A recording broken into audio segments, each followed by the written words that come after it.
Presented. So the call to order, this is the Rice Creek Watershed District Board of Managers regular meeting.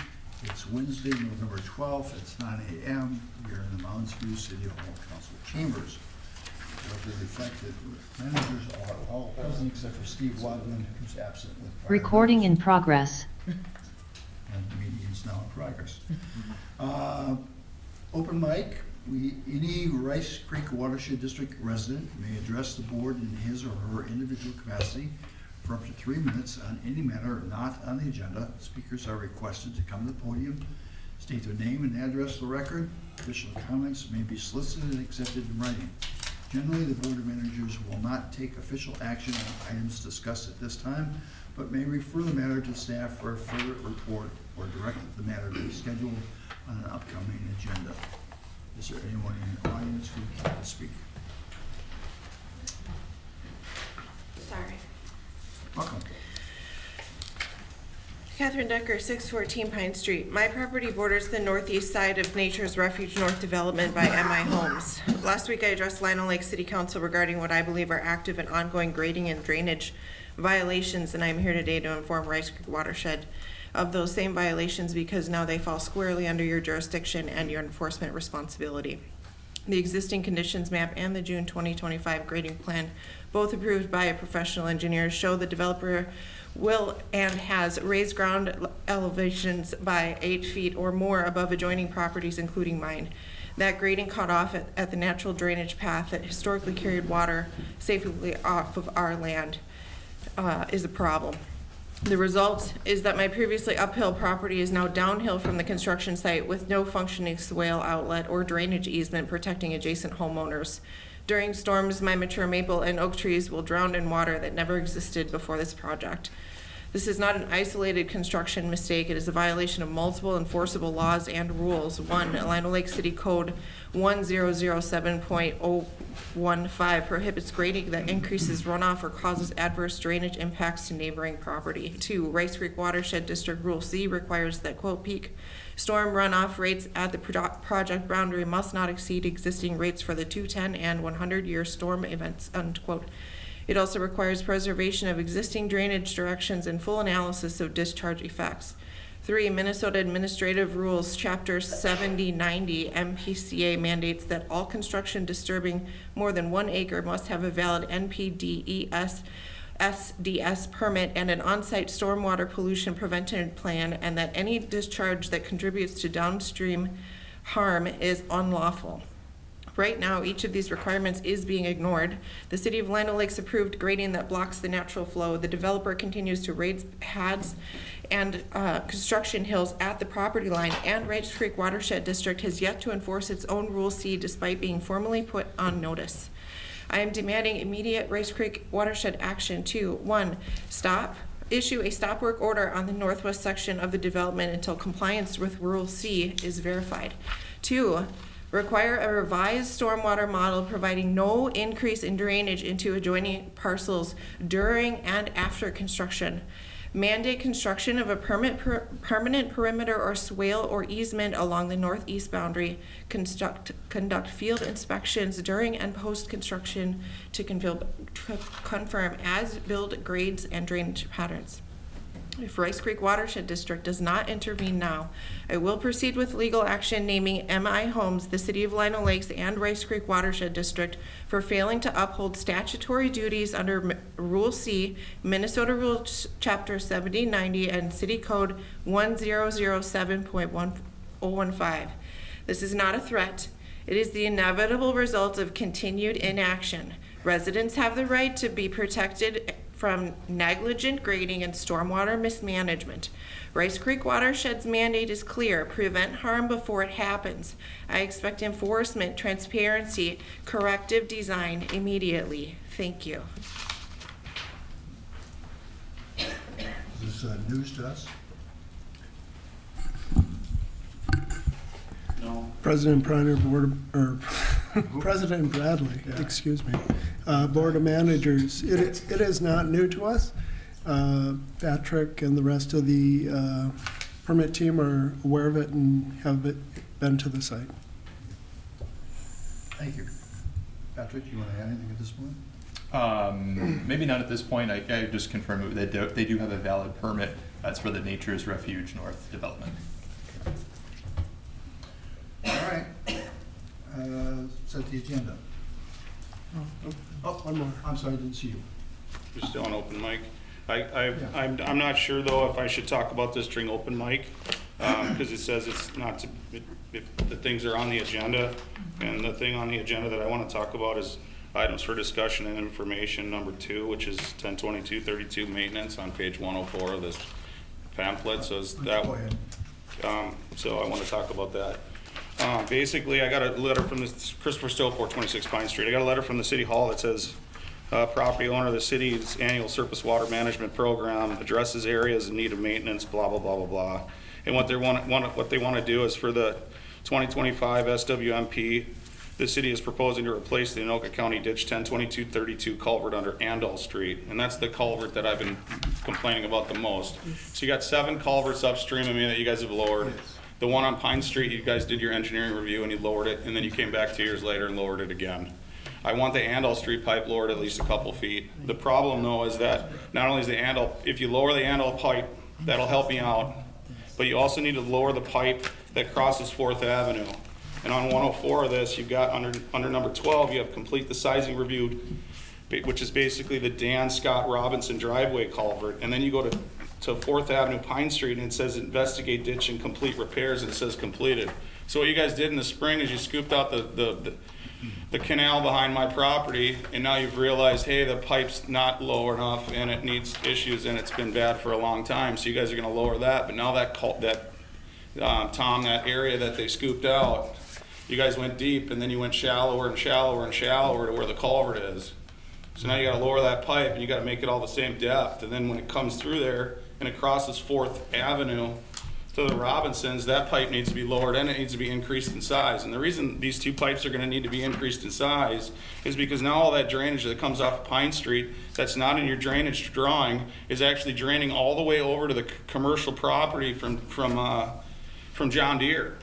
So when you guys lowered those pipes, you lowered it the first time, it didn't dry out Wagaman's property and those guys. Then you lowered it the second time and now it flooded out my property. It still didn't work for you. Then you went over to West Pine Street and lowered that pipe. So you guys are spending all kinds of money. Now you're talking about lowering the pipe at Robinson's, but you needed to start downhill, to downstream and work your way upstream. And that hasn't happened. So on the 17th, which is next Monday from 5 to 6 at the City Hall, they're going to be talking about that at Lino Lakes.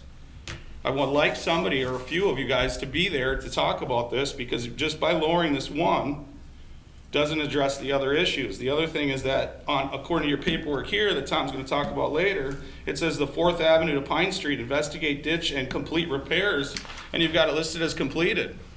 Yet I'm getting information from the city that it's not completed because they're lowering that pipe and increasing it in size. So that one needs to be addressed, and so does the 4th Avenue. Second thing I'd like to talk about is I've inspected Catherine Decker's property. What they did there is they had 60 acres for Nature's Refuge North that was originally in the city plan to do 6 houses out there, 1 house per 10 acres. They took the population density of the 60 acres, 30 of it was wetlands, and they used that Metropolitan Council, and they smashed 60 acres worth of homes on 30 acres out there. So they're putting in 94 homes behind her house on the 30 buildable acres. Okay? But what they also did is the 30 acres of wetlands, they just bulldozed the whole thing. All the natural nature, the flora and fauna got destroyed, completely killed. Then they took where the ponds are going to be going back in, but they killed everything that was there already. So by damaging the wetlands, they should really be replacing double the amount of wetlands, I would think, which is 60 acres if they wrecked 30. They took all the sand out of there, they piled it up to make all their roads in there, and now the back of her property that used to drain downhill has now got an 8-foot, 10-foot uphill increase. So the water that was running down her property and around and going to the culvert for the through street is now completely blocked off.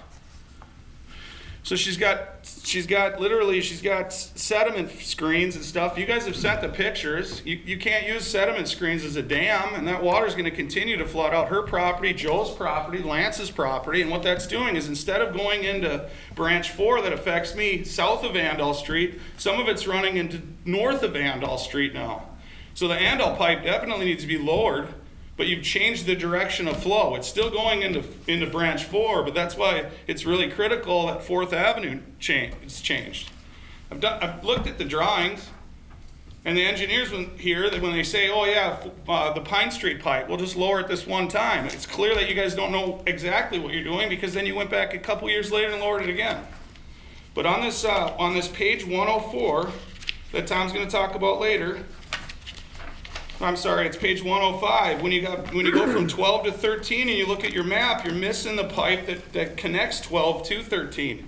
And that pipe that crosses 4th Avenue absolutely needs to be lowered and increased in size as well. Then you gotta go back through, and that ditch that you scooped out, that's deeper upstream than it is down, that thing needs to be scooped out too. It needs to be lowered a couple feet. So, it's unfortunate. It's kind of disgusting though to see the development that's going in behind her house, because they completely wiped out all of the wetlands. And I hear about wetlands credits all the time. But if you allow a developer to take, okay, this is wetlands and this is developable, and smash the whole thing, take all the dirt that's in there, build up dirt all around for all the roads, because they didn't want to haul in hundreds of dump trucks, thousands of dump trucks worth of dirt. You've totally changed the grading. And unfortunately for you, you can go after M&I Homes, but it's not M&I screw up. Because you guys approved the permits, and so did the city of Lino Lakes.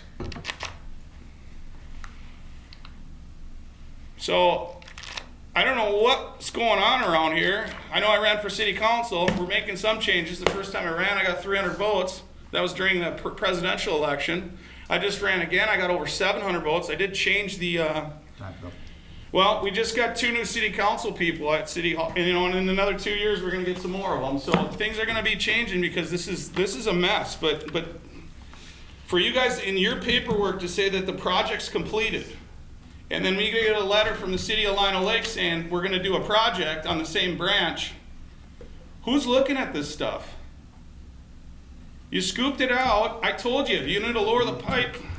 You're right. You're right. I'm not mad at any of you guys. I appreciate what we're trying to do here, but the problem too we have is that we have 2 different entities of government in control of one thing. So whose jurisdiction is it? And then you play catch back and forth, and I'm getting conflicting reports from everybody. All I need to do is have the drainage run down the drain. Thank you. Thank you.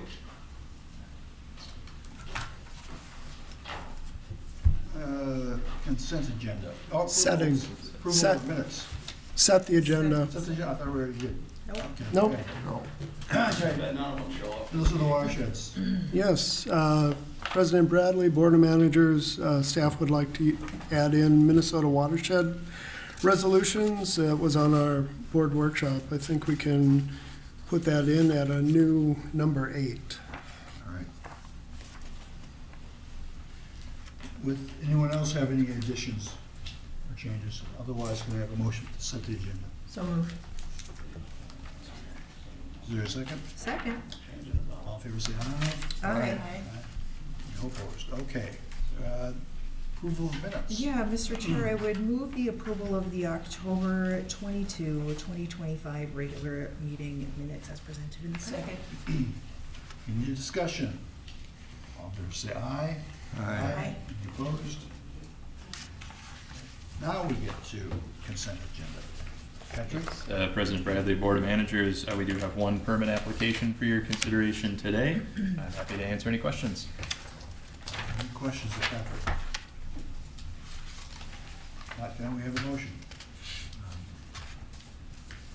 Mr. President, I'll move the consent agenda, number 25075, Cap Rock, and numbers, that's the only one we have today. Just the only one. Okay, is there a second? Mr. Chair, I'll second. Any discussion? All in favor, say aye. Aye. Any opposed? Which gets us to the water quality grant. Molly? Mr. President, Board of Managers, outlined on your consent agenda today for the Water Quality Grant Program are 2 applications, A25-04 Grindberg Shoreline Stabilization and Restoration, and then the W25-02 Lost Lake Phase 2 Bioinfiltration Basins and Shoreline Restoration Projects. Both applications were reviewed at the CAC meeting last Wednesday, and both applications received unanimous recommendation to the board at 9-0 vote. Any questions? Other questions? If not, I was at the CAC meeting. We had a nice, robust discussion about working on the shoreline stabilization, like Greenberg, in as much as there's sediment pass through, but there's still a lake, and we're protecting the lake, and therefore it makes sense to do this. So I will be voting in favor of this.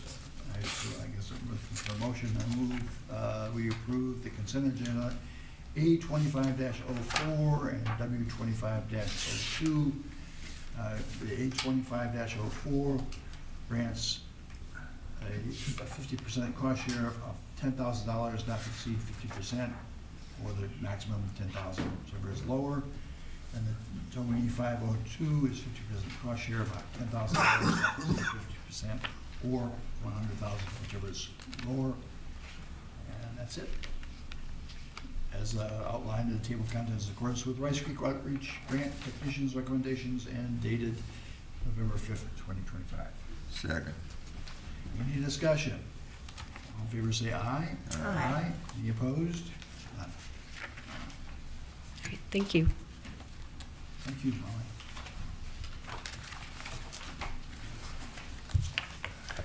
President Bradley, Yes. next item on the agenda is your first item requiring board action. That is Houston Engineering's Task Order 25-018. This is Preview Lake Outfall Project, the outfall sediment investigation. From our workshop, I'll just make note ahead of Tom here. This is to investigate the sediment at Halls Marsh, not definitively any removal or otherwise. Tom? Yes, thank you, Nick. Mr. President and Board of Managers, as Nick indicated, this is a task order for investigating the presence of sediment at the outfall pipe in Halls Marsh. And then, once that sediment has been identified and is of significance to demand removal, if it's affecting the actual outlet pipe, then we would move to the next step of actually initiating a maintenance project. But it's not being, I know from the workshop we talked about sediment testing and other things. That sediment testing is really about what we have to do with disposition of that sediment, not whether there's pollutants in the sediment, just as it sits. Only in terms of if we have to dispose of sediment. And Tom, I note that on page 60, it states that HEI will deliver a technical memorandum on December 15th, so quick action on this. Yes, it's a quick turnaround. That's Mr. President, Yes, sir. I'll move to approve task order 2025-018 of the Preview Lake Outlet Project Outfall Sediment Investigation not to exceed $20,400, and further authorize district administrator to sign the task order. I'll second that. Any discussion? I note, Mr. President, that at our last meeting, we had two members of the city council from Birchwood who, when asked if this was all right for us to go ahead, approved. That's correct. Very good, thank you, Brad. All in favor say aye. Aye. Any opposed? Passes. President Bradley, the next item on the agenda is Washington Conservation District Service Management Agreement for Inspection Services. Patrick will be covering this annual item. Yes, thanks, Nick. As stated, this is an agreement for inspection services with the Washington Conservation District. We've had this agreement since 2022, and we've been renewing on an annual basis. So the current term ends on December 31st of this year. We're requesting to extend that until December 31st of 2026. It's a great partnership that we have with them. It helps us to have issued permits inspected in the eastern part of the district, but they do also help us with violations and things of that nature. The proposal also has an increase in the total service hours. This isn't just in the calendar year. This is since the beginning of the agreement in 2022 to increase that from 1,100 hours to 1,250 hours, and a not to exceed amount from $66,000 to $75,000. I guess just another comment there, the Washington Conservation District also has released their 2026, Fee schedule? Fee schedule, yes. Yeah. So that rates for the inspection services per hour has increased slightly. One of the reasons that amount is proposed to increase. So happy to answer any questions. Are there any questions, Patrick? Yes, sir. So this is for inspection. We also have an agreement with them to assist with design on grant proposals too. Yeah, that'd be So separate. we have two contracts, two agreements with Washington County Conservation Service. I'm pretty confident in that, yes. Yes, that's correct. All right, thank you. Any further questions? No, Mr. President, if I did my math correctly here, Patrick, it's about 31 weeks of work, 40-hour weeks, right? Contracting for it from them. I haven't done the math myself, but sure. I mean, at 1,250 hours divided by 40. So it's, I just want to point out we're getting a lot of significant contributed work out of them. If other further comments, any, would you like to make a motion, John? Mr. President, I'll move to authorize the administrator to amend the Washington Conservation District Inspection Service Agreement for the term extension through December 31st, 2026, with an aggregate spending authority not to exceed $75,000. I will second that. Any further discussion? All in favor, say aye. Aye. Opposed? This takes us all the way up to the check register. President Bradley, this is the November 26th check register, which is a resolution authorizing the treasurer's approval of it. I'll be handling this item, if I could continue. I'll note the item is on page 77 of the packet. As annually, there's no second meeting in November. This is to authorize the treasurer, Manager Wynant, to review and approve those items of the district bills that need to be paid. There's a not to exceed of $400,000 for operation expenses and $150,000 in surety. Subsequent to the checks being paid and the finalization of those numbers, it is sent out to the Board of Managers for their knowledge. Mr. President, I'll move Resolution 2025-10, Rice Creek Watershed District Board of Managers authorization for payment of the November 2025 check register. And therefore, be it resolved that the Board of Managers authorizes the district treasurer to review and approve payment of the November 26, 2025 check register in the amount not to exceed $400,000 for operating expenses and $150,000 for surety returns. Marcy, would you care to second that? Oh, I second it, yes. All right, any discussion? Roll call, Bradley, yes. Robertson? Aye. Waterman absent. Waller? Yes. Wynick? Yes. And motion passes 4 with 1 abstention. President Bradley, Yes. next item on the agenda is Rice Creek Watershed District Employee Handbook, Minnesota Paid Family Medical Leave, known as PFML. This is found on page 79 of your packet, and I'll be handling this item. As you'll recall, Minnesota adopted the new paid family and medical leave law. It goes into effect on January 1st of 2026. We had a previous board workshop discussion on the development of the district's position in response to it. That consensus direction was to utilize the state-administered public plan for 2026, and also directed to proceed paying 100% of the premium contribution as a benefit cost for 2026. Staff subsequently engaged with Rinke Noonan, specifically Christina Hopke of that firm, regarding the development of a policy that would go into our handbook.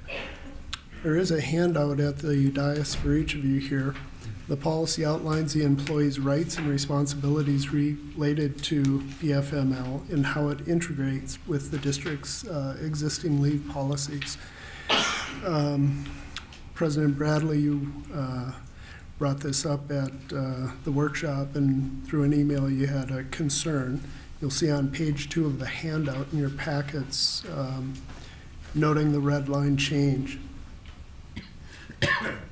I want to thank Christina for solving my inability to understand that language. When she explained it fully, I could see it for the first time, and I felt a little foolish, but this does clarify it much better, so I appreciate the effort. Yeah. President Bradley, Board of Managers, then on page 5 is simply a clean version of that very same document for your convenience. There is a motion on page 80 of the packet to recognize, and you should adjust it accordingly for the revision if you determine to move it in that fashion. Staff is happy to try and answer any questions. Are there any questions? I would move to approve the PFML policy statement that we've just discussed in the handout provided to us, and direct its inclusion in employee handbook. For a second. I'll second that. Any discussion? Yeah, I have a couple of questions really briefly. I know this was on our workshop agenda on Monday and we didn't get to have a full robust conversation. Did we previously discuss, unless I am just spacing it, did we previously discuss the premium share on this in a meeting? We did. Okay. It was a workshop consensus direction. And do we have a ballpark? You know, I typically don't find myself in the consensus when it comes to these types of things, but did we ballpark the estimated cost to the watershed for, I know it was worked into the budget, but what is that identified cost for the family medical leave law? That becomes the district's responsibility. President Bradley, Manager Robertson, my recollection, it was south of $2,000 for the entirety of the district. And then did we also look at private market options as opposed to participating in the public program? Well, I know that, but we didn't, I recall us not coming back to that dialogue. I know we talked about it, but I don't recall us coming back to the dialogue. That's why I'm asking. I'm not arguing the state law. Like, listen, there's not a lot of wiggle room for anyone that hires anybody in the state of Minnesota anymore, and I understand that. You know, I think I struggle with, I mean, I have difficulty sometimes with the private versus public sector, because in the private sector, just, we aren't paying 100% of healthcare premiums. We aren't paying 100% of everything, and I know there's a distinction, and this is my holdup, and I struggle with it when we're asked in this capacity to 100% cover healthcare premiums and paid family medical leave law. I know it's not an option to participate in paid family medical leave, but it is an option to not cover 100% of the premium, and I guess that's where my disconnect is. So more a comment, I guess, more so than questions. It's just a general frustration. The state makes it difficult for everyone to do business here in the state of Minnesota. It seems to be the case, but. So, Mr. President, I wanted to hear an answer to the question raised, what about the private versus public? Because that was a question was asked, and we haven't heard back on what the analysis was. President Bradley, Manager Waller, yes, at that previous workshop, we did have a brief discussion about public versus private, and staff did review some private draft plans, I'll say, and also had discussion with Ms. Hopke about those possibilities. The response and general position that the board came to at the board workshop was to recognize the shifting landscape, the early private plans, and a lack of certainty about where this would go. So I do not have a number per se to say what the private premium would be versus the public, but I imagine them to be similar in nature. Otherwise, they couldn't compete in the marketplace with the state's plan and its premium. Mr. Chair? Yep.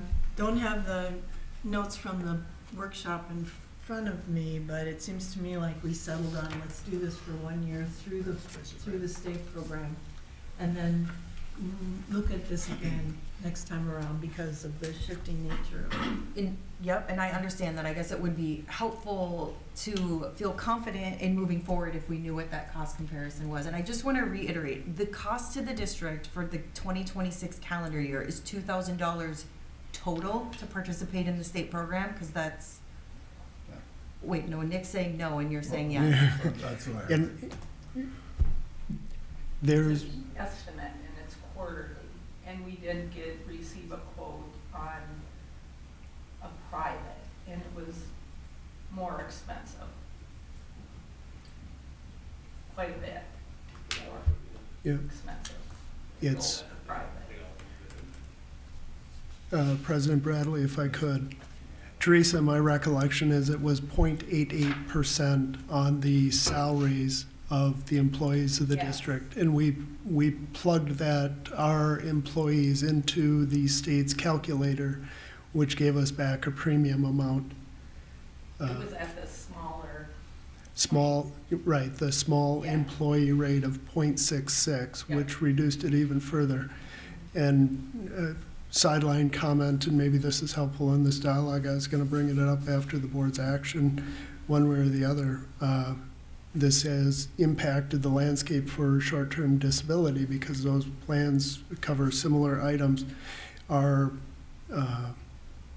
provider of the short-term disability modified their plan and came back to us. Their 2026 premium for the coverage is now 65% less than what we're paying in the current year. Again, this is apples and oranges. I'm talking about short-term disability. So that's $4,925 decrease in that disability. I think that illustrates the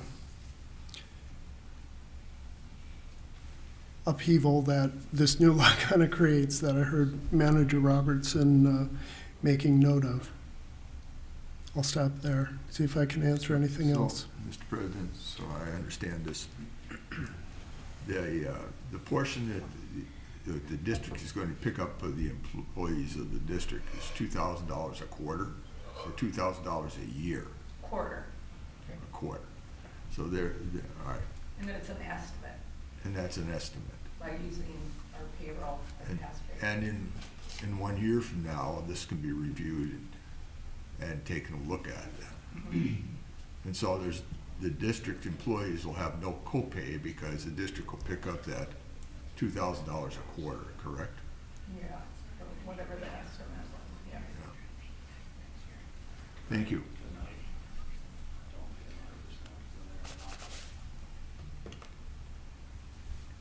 I guess if I could, Yes, please. my only comment would be then to challenge the 100% coverage of the district, because I mean, once that's written in here, there's no way that you're gonna remove that benefit, regardless of the cost to the district. If you put in the policy right now 100%, I mean, government's not really known for reducing its spending or cutting something out of, you know, that. And I'm not trying to, you know, make it difficult for employees or say that they're not valued, but I mean, like, that would be my, I don't understand why we're covering 100% of it, I guess. But that's fine. Listen, I'm not gonna offer an amendment, I'm not gonna do anything like that. Just, it's general frustration, and I understand the frustration that we have before us now is the result of state legislation, and I'm aware of that. So, Mr. Chair, my question is, this is one policy, and then we also have our healthcare policy. Right, so this is not 100% of the healthcare premium. This is the premiums paid for the medical leave policy, if I'm, Yeah, I'm aware of that, but if I'm reading this also correctly, we do cover 100% of the healthcare premium for staff as well. Yes, we do. Yes. So, okay. So there's no copay for staff at all, is what you're saying? That's Correct, Mr. President? Nick, correct? For medical insurance or for this? Both. for either, really. Right, for either one, Either correct. one. Is that in, that is that's an unusual trend because for the last 30-some years, there's been some copay on it. But Pres- just to point out that, at least in my experience, where I spent time, eventually, that was a change that went over it. So, President Bradley? Yes. If I could, to that comment, this came up previously, and that's when the district did an informal review of the peer organizations in the metro area on its benefit package in total versus those other entities, where we found ourselves, I understood, to be competitive with what other watersheds offer, hoping to retain a stable workforce for the district. and Mr. President, yeah, and thank you, Nick, for telling us that. So basically, what we compared ourselves was to other government, not necessarily what goes on in the private sector. So I think that's an important thing to look at, is we oftentimes don't compare ourselves to just to other watersheds, and that's a very small pool of organizations. Thank you. So, I feel we're kind of where we are because of where we are.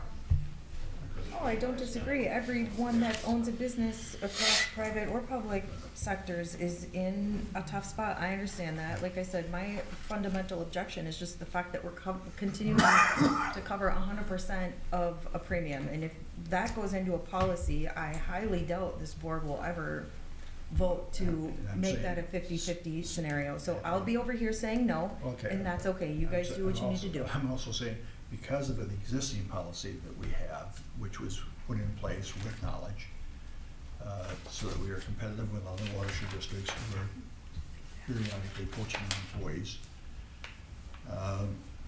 we do that.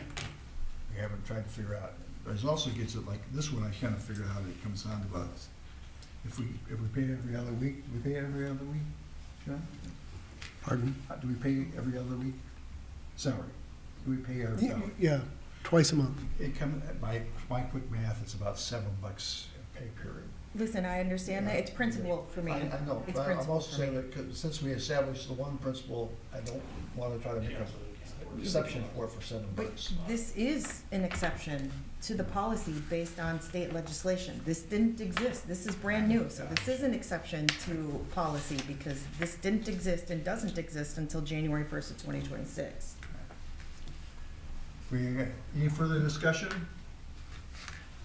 We'll do a roll call vote then, I guess. Bradley, yes.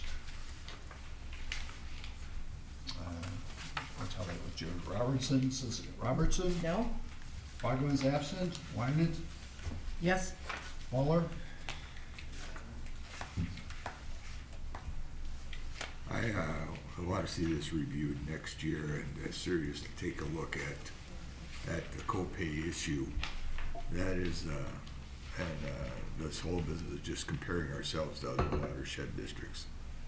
So I'm going to vote yes for the moment, but I'm going to tell you I want to see this back next year, and I want answers to the questions about the policies versus which we didn't get, and I want to take a look at something other than, since we're in this small business classification by the state, we should be consider ourselves be comparable to small businesses, which is not just this watershed district pools, because I think those watershed district salaries and such, a lot of them have been pretty well skewed. So, but we have to do something here before the end of the year, And so I'll vote yes to put this forward for the moment, but I want to see this back, and Manager Robertson's concerns I want studied and looked at. And I want to, seriously, because this is but I realize we have a time problem here. You have to comply by the end of the year, and we don't really have that many scheduled meetings to hash this out. Two split doesn't help us get solved, so I appreciate that. Thank you, John. Yeah, well, I'm gonna tell you, we have a deadline. If we had a November meeting, a second one, I'd say no today. We don't. All right, so it passes 3-1. 2-1. 3-1. Well, yeah, like I said, if I vote no on it, you see, it dies. It dies, and then now we're in trouble. Yes. All right, let's move on. President Bradley? Yep. Next item on the agenda is the Floral Park Facility Access Agreement. Tom's going to cover that one for us. Yes, thank you, Nick. Mr. President, Board of Managers, as we discussed at our workshop on the 10th, this access agreement is intended to give the district a formal access for our district facility at Floral Park in Arden Hills.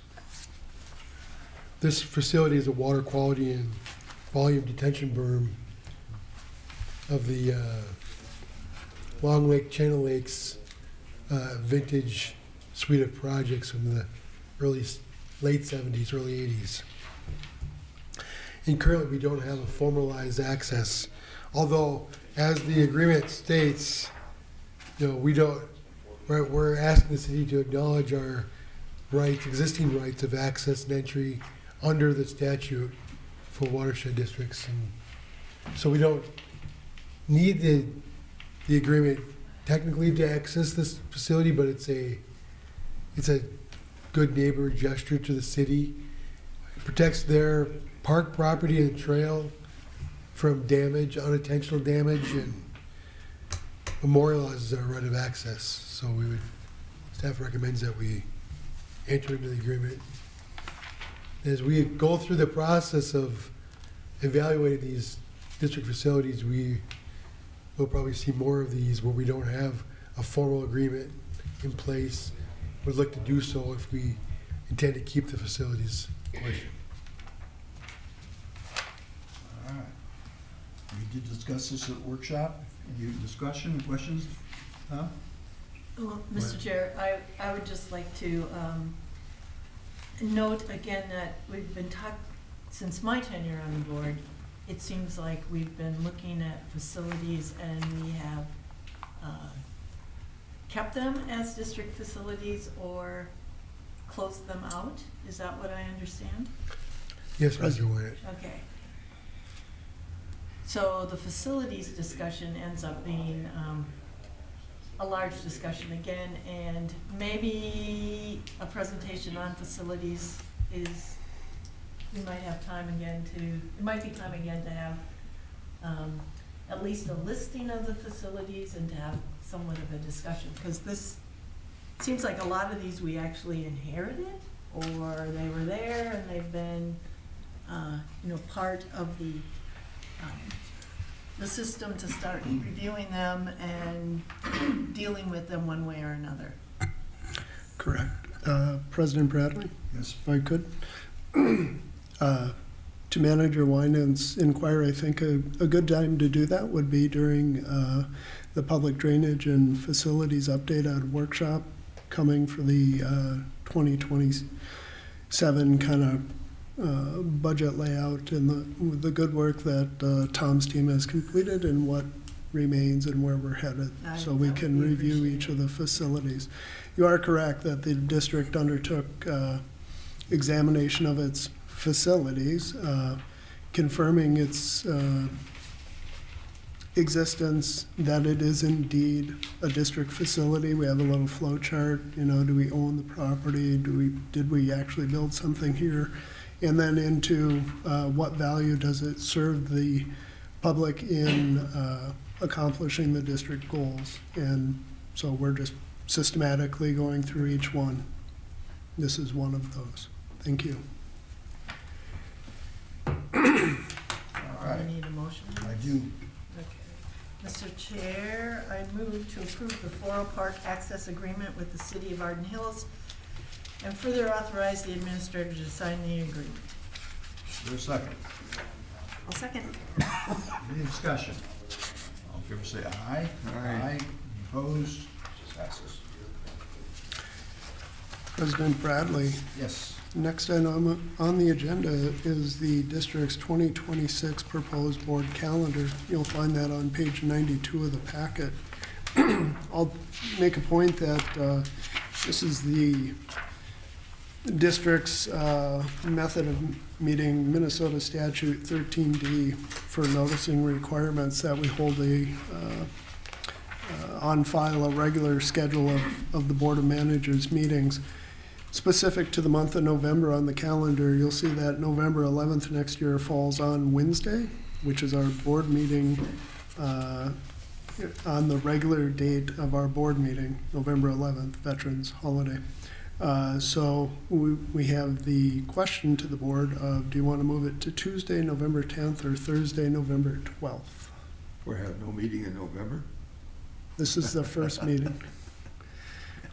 There's no second meeting in November. Correct, so it would be best that we move, if you're looking for an opinion, I'd move it to the 10th, move it to Tuesday. So you'd have a workshop, and the following day you'd have your board meeting. Does that give you enough time as staff to follow up on any questions we might have at the workshop? As always, we'll do our best, I think that would be fine. That works for me. Does that work for the rest of you? Yeah, I don't have to worry waiting on it. Yeah. It's far enough in My advance. calendar's open right now. Since we are meeting a statutory requirement that as the district uses it, we need a motion to approve and with the determination on the November meeting. All right, I would move that we approve the proposed 2026 Board of Managers calendar with the selection of November 10th as our meeting. That's actually the workshop date for November. I'll second. Did I get that right? Just point of clarification, the board workshop is on November 9th. The board's meeting will be on November 10th. Got it. Thank you. So the November 10th is for the board meeting, not the workshop. Mr. Chair, question, with due notice, these dates can be changed? Correct. The board's at liberty of changing the meetings, and then we meet the statutory requirements for notification. All right, thank you. So your second. I did second your first All right. motion. All in favor say aye. Aye. Any opposed? Honestly, this takes us up to the checklist. Yes, Mr. Chair, I move the approval of the check register dated November 12th, 2025 in the amount of $173,906.15 prepared by Red Path and Company. Second that. Any discussion or questions of Marcy? All in favor say aye. Aye. Opposed? That passes. This takes us up to the Minnesota Watershed materials. Yes. President Bradley, Board of Managers, these are additional Minnesota Watersheds resolutions. As you'll recall, Minnesota Watersheds annually solicits its members for resolutions that come to inform its legislative position. Previously, the board acted, you designated your delegates and instructed the voting. That was back on August 13th on the previous resolutions. Minnesota Watershed's new policy is to accept new resolutions and run them through the system. And so these three resolutions that were in your workshop packet will be discussed at the resolutions hearing at the annual business meeting on Friday, December 5th, up at the conference. The hearing is the same as in previous years, but because these resolutions come later, they require a 2/3 majority vote from the delegates present for them to be adopted. The three new resolutions are, the first is to review the statute to include watershed districts as well as water management organizations for self-insurance of health benefits. And so it doesn't directly impact Rice Creek Watershed District, yet it seems reasonable for us to support that there is, although there is some distinction between watershed districts and water management organizations, that doesn't seem applicable to the situation at hand.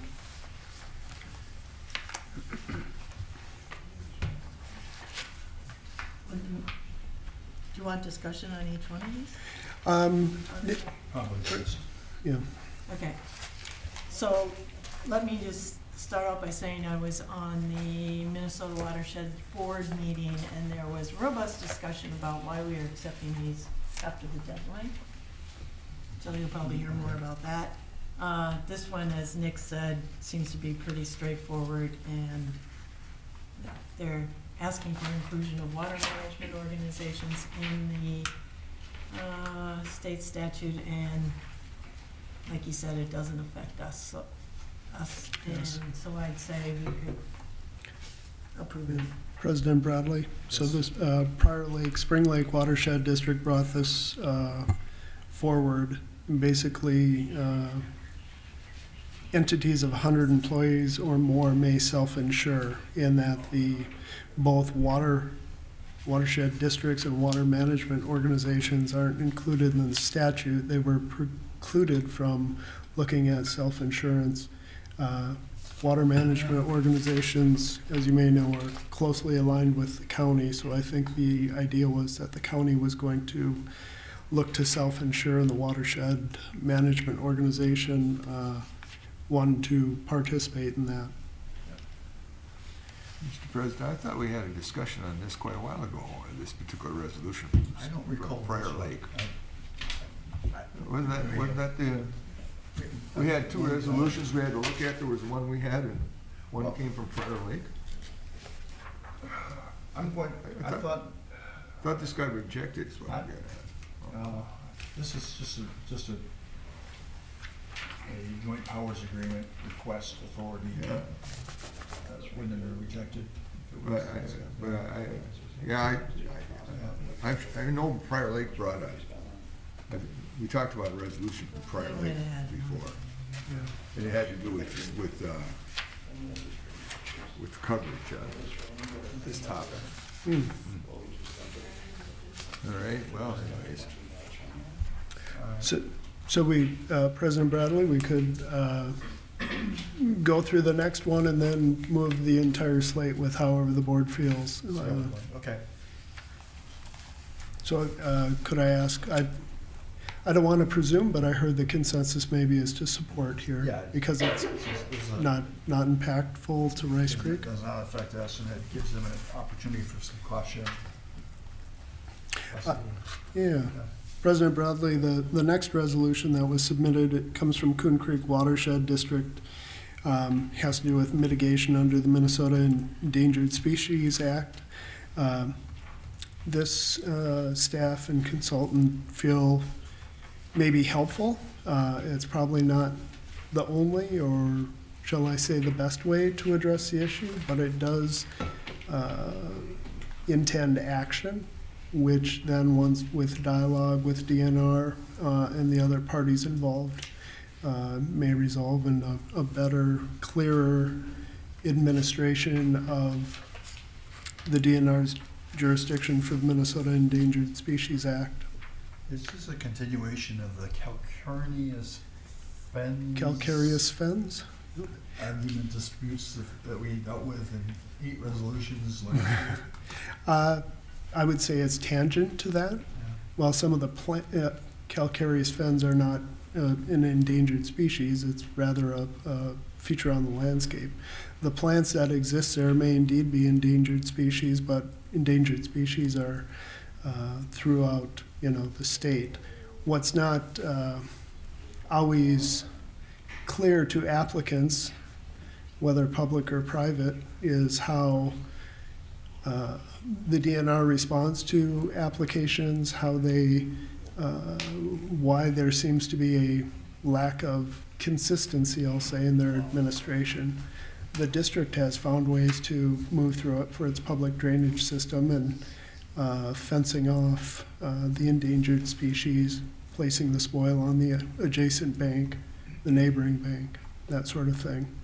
But it little bit of a black hole as to how the administrators, DNR of the program and then its different staff maybe handle these situations a little bit differently.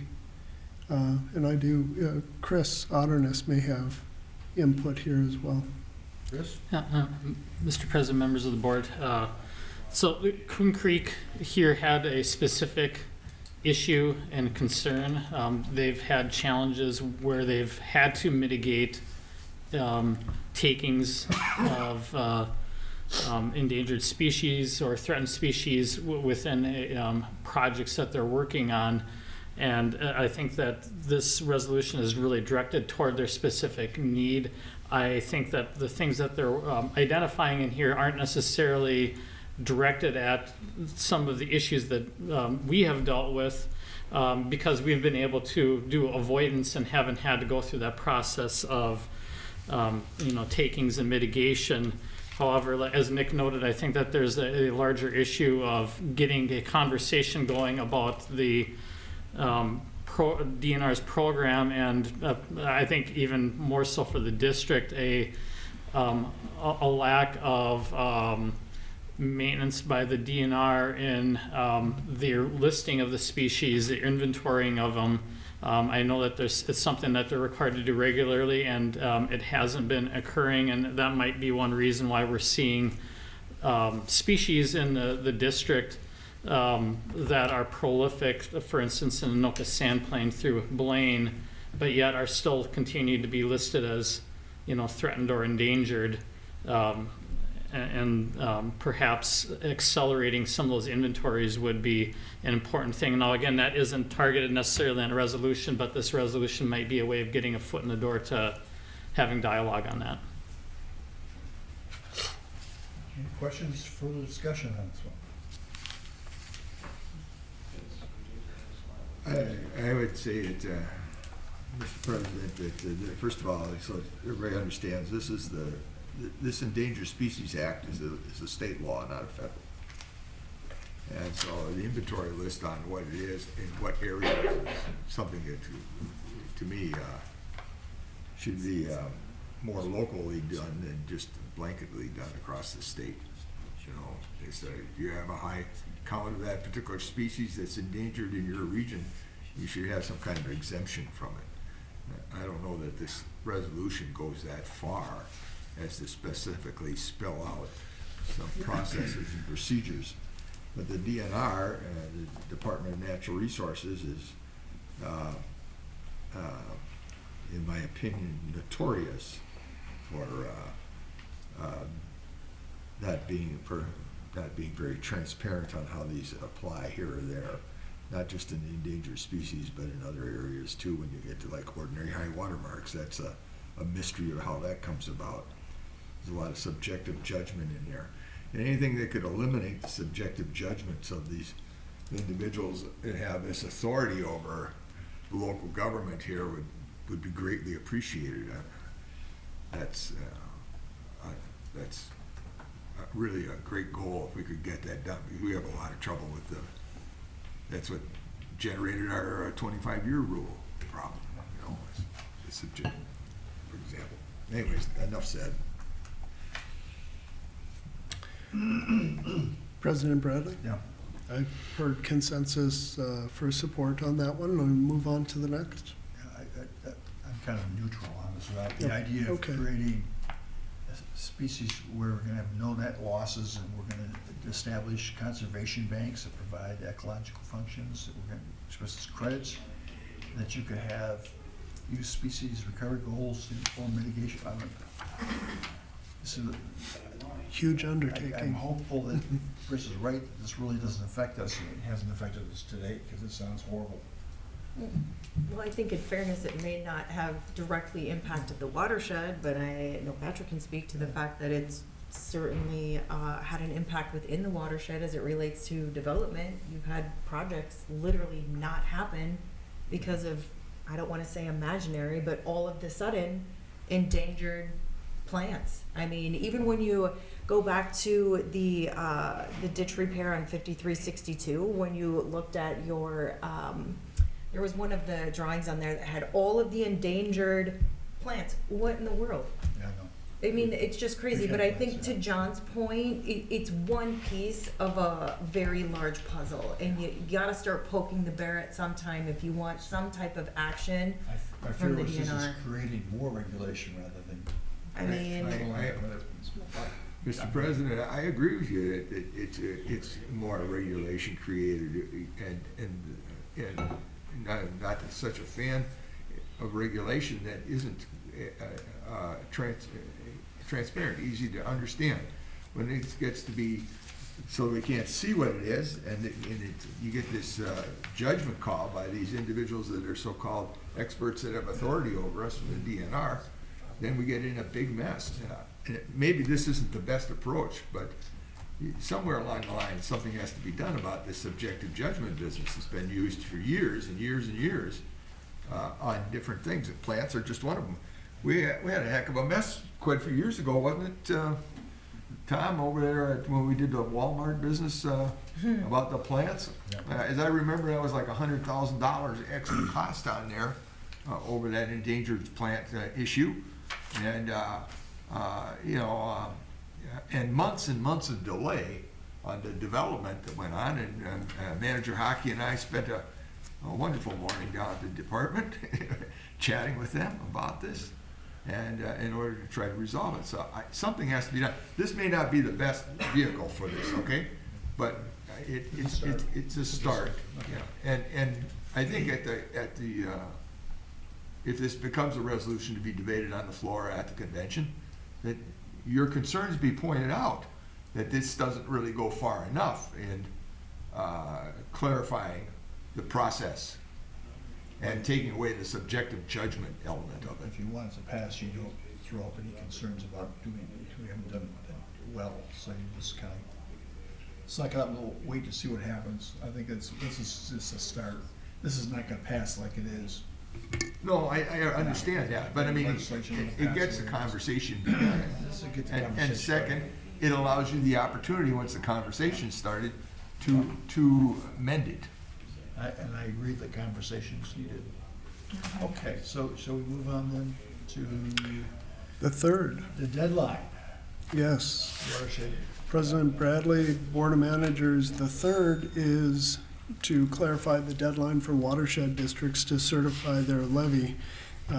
There are, I guess,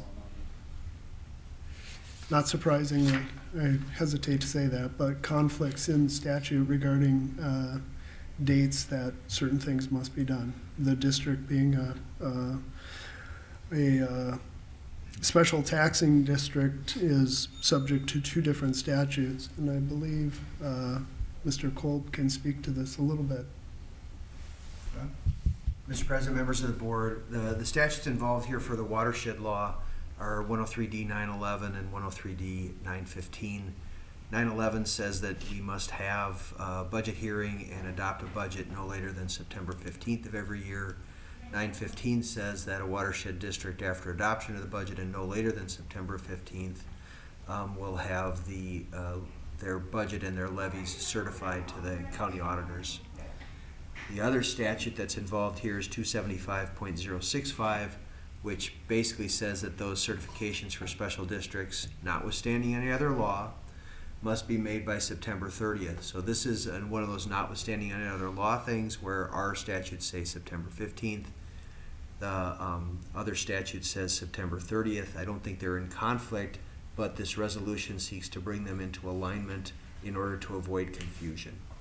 So not necessary for the purposes of how we in most watershed districts conduct business, but an issue for Comfort Lake Forest Lake in their articulation that this seems to create confusion because their auditors send them one set of information based on 275.065, but they know internally that they've got these other obligations under 103D that the auditors aren't paying attention to. So I think they're just seeking to align these statutes. And they want to pick the September 30th date, correct? Correct. That gives everyone some breathing room, but doesn't change a whole lot in terms of our continued, I'm not gonna say struggle, but our continued challenges complying with truth and taxation law and the rest of it. And we look at this in the very same way that a lot of cities might look at this. We establish a budget, we have a preliminary certification. We do consider whether that budget can go down but not up. But these statutes kind of hem us in to this September timeframe to have everything locked in. And I think that this won't hurt us. It does give everybody more time, but it doesn't exactly solve all of our problems either. All right, I can't imagine anyone having a dispute about making it clear that we have a certain deadline, which is the 30th of September. So, anyone have any questions or concern about that one? I think we had the same auditors that come from Lake Forest Lake has, but we didn't get any letter.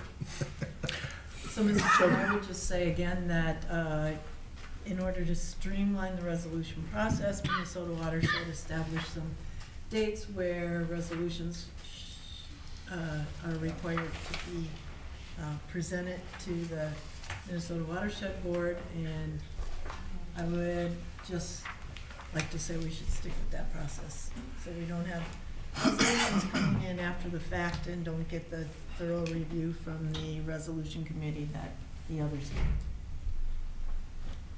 do. Well, you want a hard time to stop, is that what you're saying? I think we would answer these three simple ones. Well, there's two ways to look at this. There's a time certain that it'd be done. That's what Manager Marcy is suggesting, and that the time's up and they lost. But the old way we used to do this when I first started going to these meetings was at 7 o'clock in the morning. They had this resolution dispute committee meeting. Yep. And it was like it was on the day after the party. So everybody had been to the, the dance and all this other stuff, and at 7 o'clock, these guys were I thought at the time that they were pretty old to run this community. And they held in there. And if you had a resolution that hadn't been before the committee, you had your opportunity to go in and present it at that time. Now, I think that's been discontinued. We don't have that meeting at 7 o'clock at least anymore. But Correct. So there's been two ways to do this, is what I'm pointing out to you over the time. Well, my recollection is this whole issue of should we accelerate, we accelerated this to give us another shot at the legislative program together earlier, but recognizing that we accelerated it to the summer, seemed awfully early to cut it off definitively and gave people a chance to petition the board and ask for forgiveness. I don't see a problem with that either. Mr. Chair, then do we need a motion to approve the three resolutions or make a recommendation? Yes. Is that what you need from us, Yes, Nick? that's There's it. not obviously something written into the packet, because this was a workshop item, but. Yeah, we need to recognize, well, we have two delegates. That's one of the questions I have to come back to you. Have we picked our delegates yet? Yes, we have the defined delegates of Manager Bradley and Manager Wynant, and the board has instructed voting Delegates on are the other. supposed to do what the board recommended, Sure. and so we need. To instruct the delegates. The two delegates need to know what we want to do, that's all. The threshold here, though, is first, how do you want your delegates to vote when these three resolutions are brought forward? Because there has to be a 2/3 majority vote of the Sure. delegates at the resolution committee to bring them forward. So that's kind of number one. I hear Manager Wynant speaking against that, saying we have a schedule, let's stick to it. But then the second question is, if the board chooses to support these and instructs the delegates to vote as part of that 2/3, in favor of consideration, then the other question is, do you support them in general in terms of Minnesota Watersheds adopting them as part of their legislative agenda? So if 2/3 of the people, regardless of how our delegates vote, if 2/3 of the delegates accept them to put it on the floor, we have to instruct our delegates how we want it if it's on the floor. Correct. Okay. So I think there's two different things at Yes, play. I understand now. Yes. Okay, so then, if I'm understanding correctly, 2 resolutions need to come before this body for approval, correct? So 3, well, but I mean like 2 motions. Yeah. Yes, so the first motion that I would make is that the 3 resolutions identified by the administrator and that were on the workshop agenda on Monday be moved through with approval of the board. I'll second that. Any further discussion? All in favor say aye. Aye. Opposed? No. Let's go, troublemaker. Yes, Marcy, welcome to the dark side. Wow. Welcome. Okay. And then you need a second resolution. You need the board's approval to, a motion to approve the delegates to Support? support the 3 resolutions Yes. before us. I'll second that. All right, perfect. And I would give the caveat too, honestly, if the spirit moves you, poke the bear. I mean, that's just me. That's why they don't sign me up for these things, but. I mean, to President Bradley's point though, it's not uncommon for a piece of legislation or something, your reference to the matter of endangered plants, those things will change. They never go through exactly as presented. And I mean, I think you understand the challenges of this in particular watershed district, and if you feel you need to poke. If people don't like it, too bad. Thank you. You're welcome. All in favor say aye. Aye. Opposed? Passes. All right. I like the resolutions, it's a process. I understand. Challenge that too then, Marcy. Go in there and challenge it all. Yep. Having done this for a number of years, I'll tell you that you find out things as you're going along, and sometimes they let us make corrections and sometimes they don't. It's a weird process. You make 0% of the shots you don't take. Exactly. President Bradley. Yes. Board of Managers, next item on your agenda is items for discussion and information. Here we're going to have a presentation from Kendra Sommerfeld, our Outreach and Communication Program Manager, and a presentation on the collaboration between Water Quality Grant and the other programs of the district.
Ready when you are. Yes, we're back to order. Thank you. All right, good morning, Board of Managers. I am here today to quickly discuss some outreach and water quality grant collaborations we've been doing pretty much all year long. This is sort of a new thing that Molly and I have been doing. We've been incorporating outreach and community engagement pieces into the public water quality grant projects that we've been getting. And so this is just a quick example of a past water steward project that we're still using till this day to do rain garden workshops and bring people out there to learn about, you know, stormwater, the things we're doing, and plus take care of this rain garden. But the one that I am going to specifically talk about today is Christ the King Church Rain Gardens. And so this was a project that came through the Water Quality Grant Program a couple months ago, I think, yeah.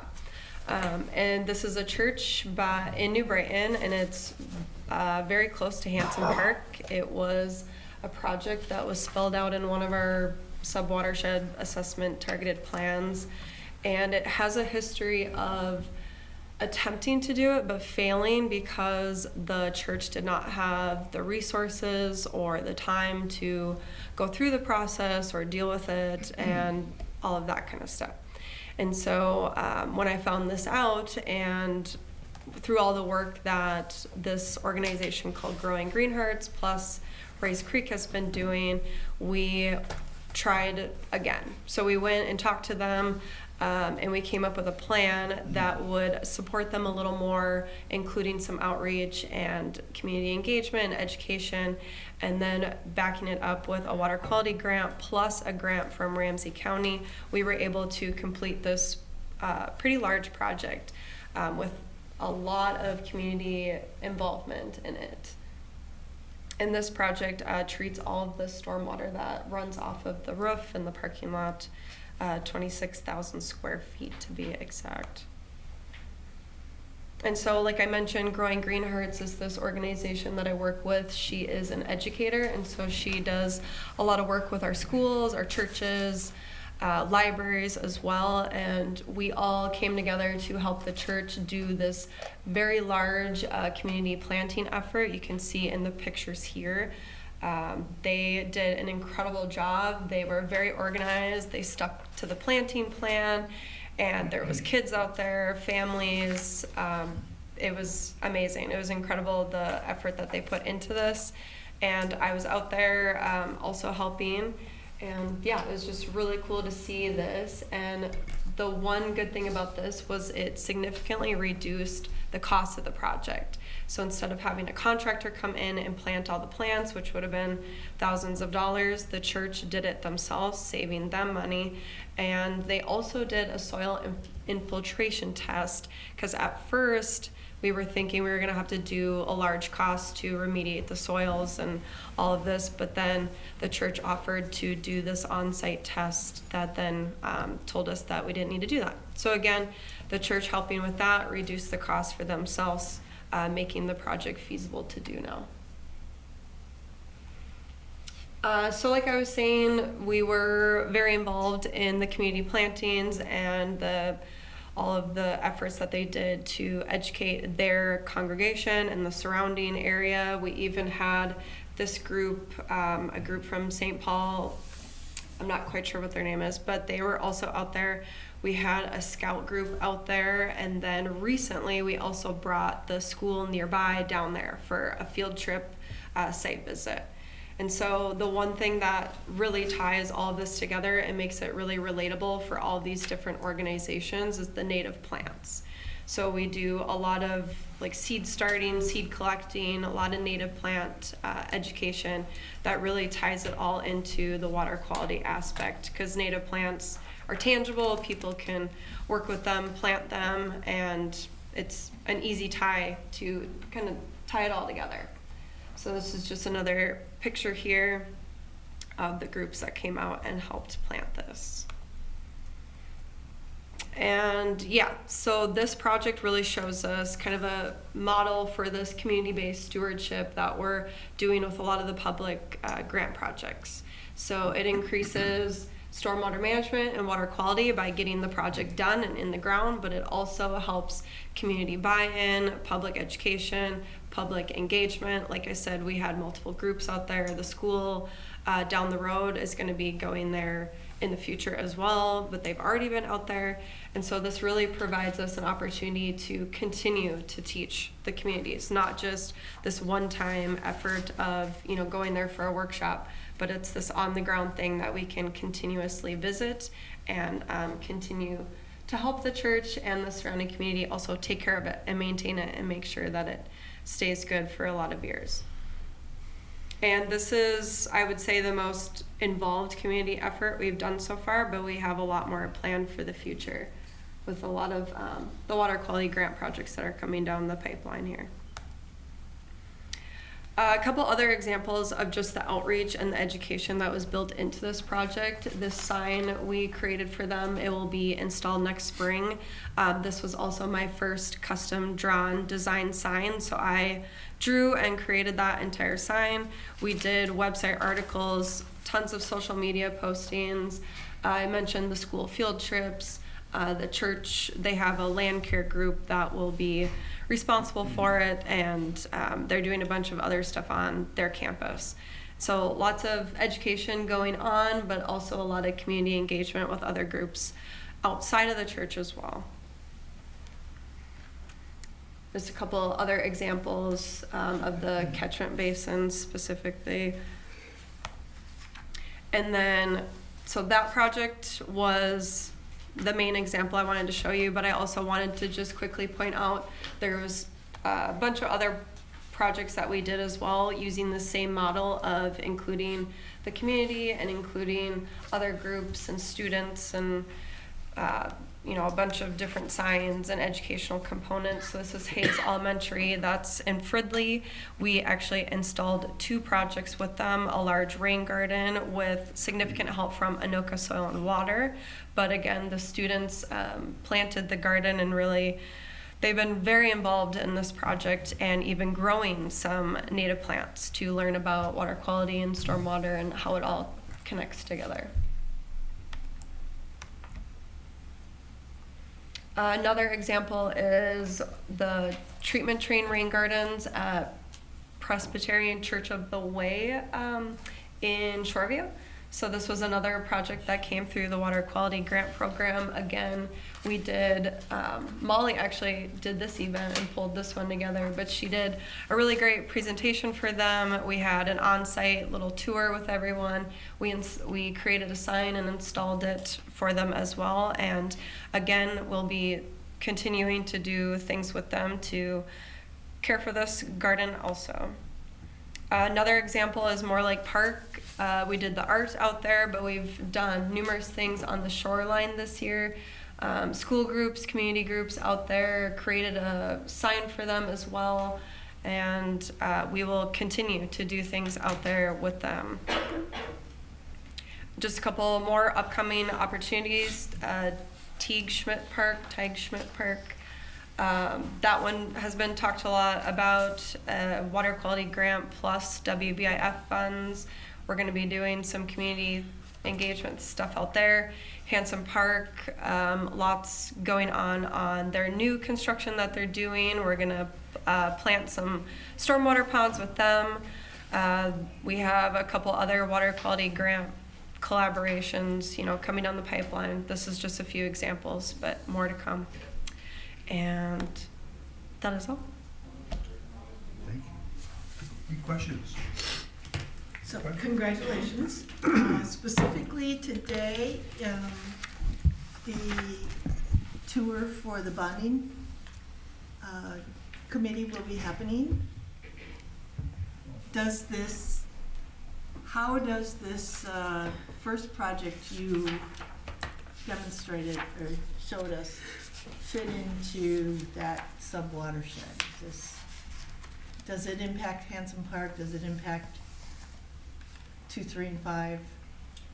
Where's the water going? Where's the water going? Yeah.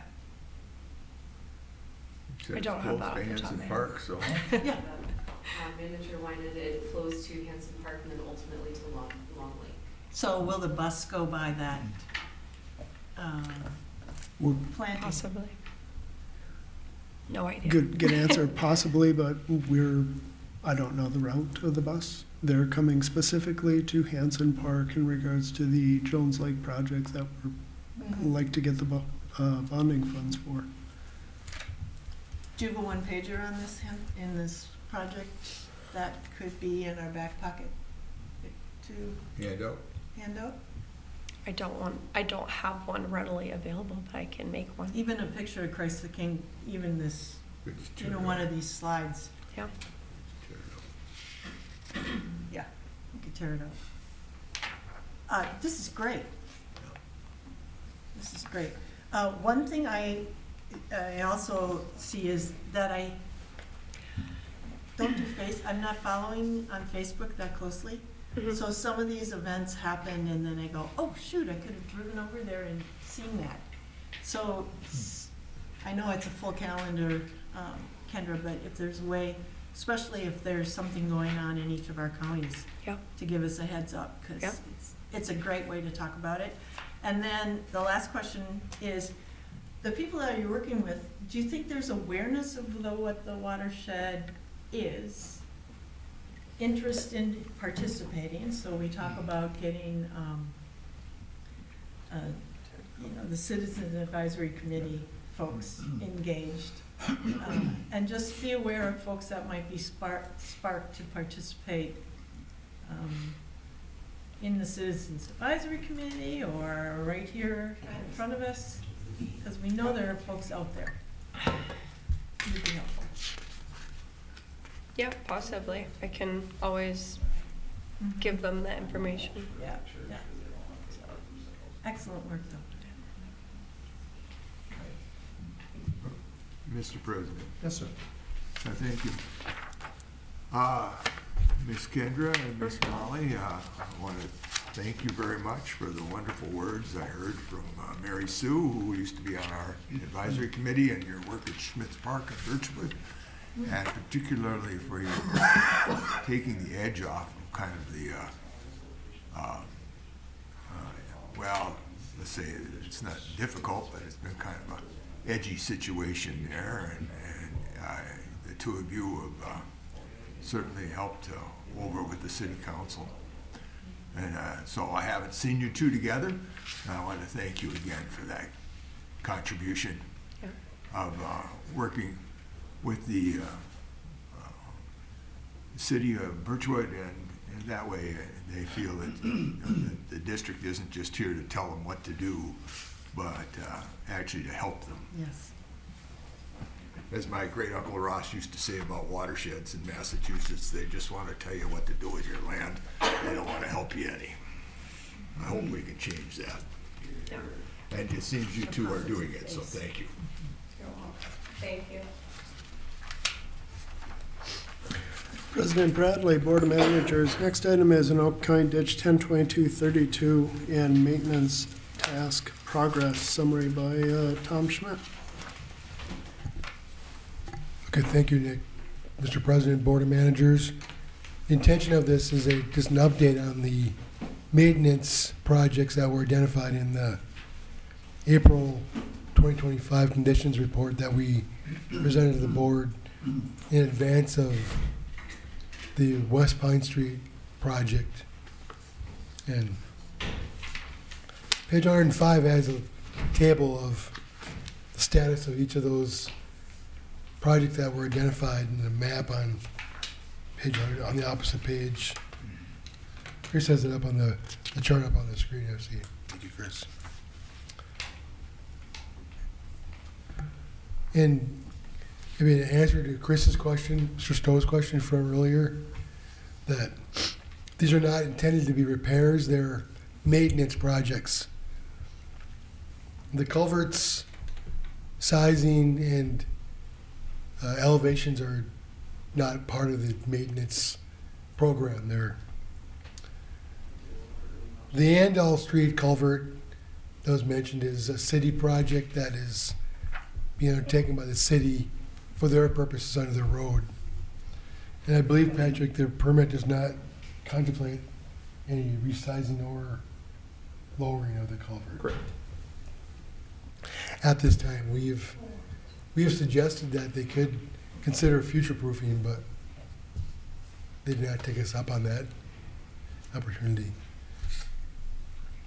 So, I'm happy to answer any questions anybody has for. I have a question. If you can go to your map, I just want the Board of Managers to see the next page. Can you go to 106, please?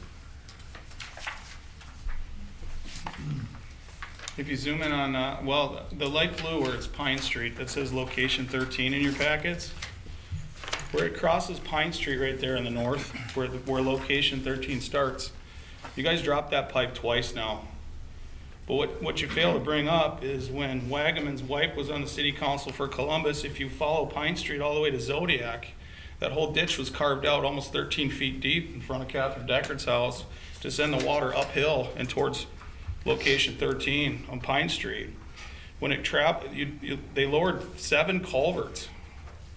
When you get to Andall Street, then that pipe hasn't been lowered or increased in size. And then when it crosses 4th Avenue at location 12, between location 12 and 13 right there, that pipe, those 2 pipes need to be lowered and increased in size. Then with any logic, if you follow location 12 where it crosses 4th Avenue, when it goes to that most southern point and then it turns back due north, that ditch used to drain straight south. It's lined up it was lined up with location 11, location 5, and then 12 should run straight south across Main into 9. So that, but because Wagaman wasn't getting his dried out parcel, and they are having water, but if you look at that big farm field in the top right corner, all that water now is coming down Pine Street, running behind my place, hitting the Andall Dam and backing me up.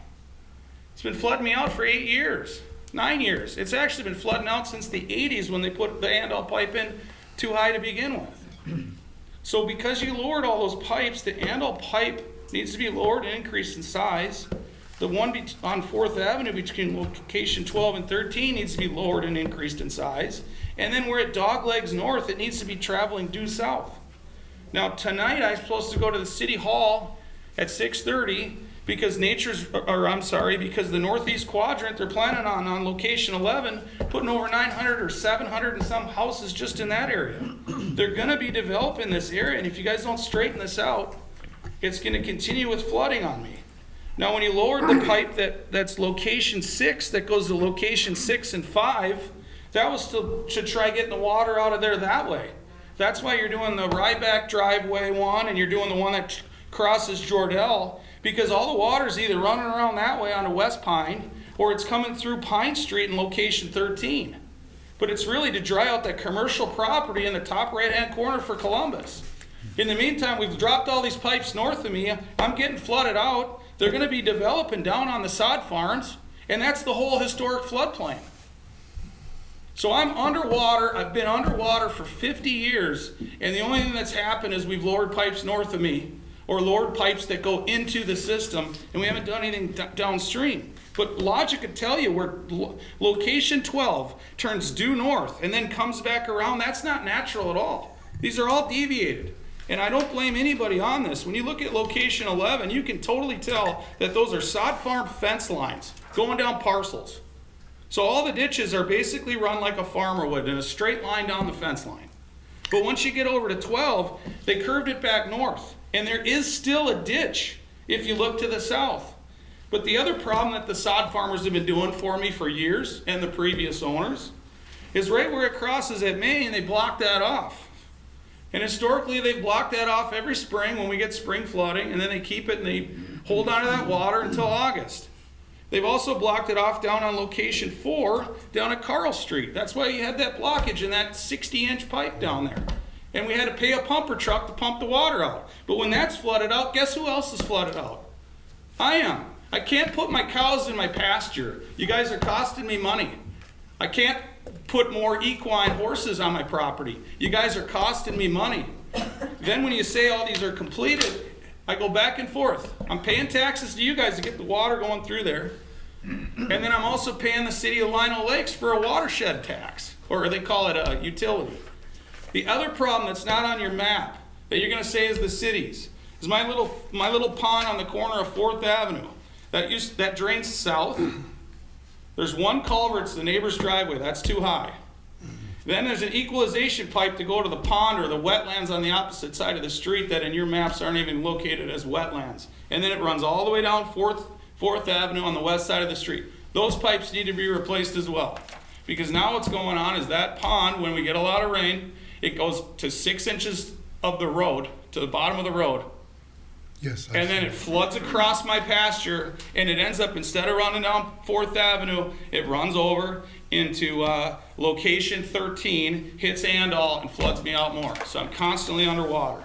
Now, the other last thing I want to tell you is if you look at location 10, where that ends, and you look due north, and you go up to Jordell, there used to be all kinds of wetlands back there.